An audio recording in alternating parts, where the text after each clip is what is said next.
Now to a story grabbing international headlines. A nightmare spilling way out of the kitchen at Amy's baking company in Scottsdale. So you decide, is it bad bosses, reckless reality TV, or a total lack of social media savvy?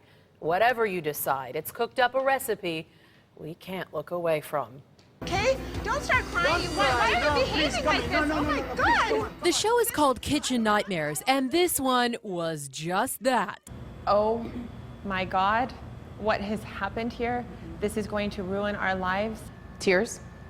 Oh, tears. I didn't want to leave my house. I wanted to crawl underneath my bed. While she wanted to hide, outraged viewers wanted to be heard, and heated comments filled the internet. But what happened next was the restaurant's own online response. That is a classic, what not to do, and one they say they didn't do. We learned from our original experience not to say negative things anymore on the web. We've learned our lesson. They're referring to their social media reaction years ago to an unfavorable review. Despite the similarities, this time they say it wasn't them. So who are those from? We don't know. I can tell you that I have filed all of the appropriate paperwork. My accounts were hacked and they are still to this day currently being hacked. She says she's contacted the police and the FBI. Do you understand why it's hard for people to believe that?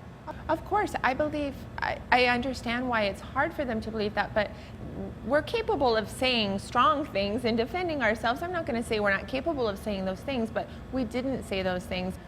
Amy, I want to believe you, but it seems like this is how a post would be in the past and this is how it is now, and it looks the same to me. The way that the show was edited also looks like that. It looks like we are those people, that if you come here and you don't like the food, we're going to attack you and scream at you and bully you and write things against you, and it's not true. But when we see one stream of video and we see you in a happy mood and then you're kind of upset, what's changed? My restaurant was full of the people that I have been afraid of for the last 3 years that have been threatening to kill my husband and I. They were allowed in our restaurant that night, posing as actual diners. Still, the episode highlighted wild mood swings and a tip-pocketing boss. What do you have to say back to that? I make sure that they get paid. To insinuate that he is capable of stealing the tips or that I am I think that was the most hurtful thing. They say staff was instead paid a flat $8 to $14 an hour. At a Sunday job fair, they're now offering a more customary $5 an hour plus tips, hoping to staff their re-grand opening this week. We welcome the people that doubt us. What lessons have you learned? You know, our behavior that night, it was not right. We don't make excuses for our behavior by any means. I wish I could go back and change it. I don't want the world to know me as crazy or the names that they've been calling me at all. That's not who I am.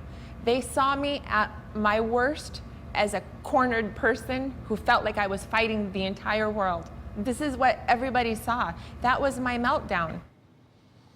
Doesn't reality TV kind of want meltdowns, though? I mean, don't they set that whole thing up, you know? And I mean, because if they were just sort of nice and boring, it wouldn't make for very good television, right? Right, that is often the case, and that's what one of her concerns was, that they were possibly stirring up, if you will, a situation there.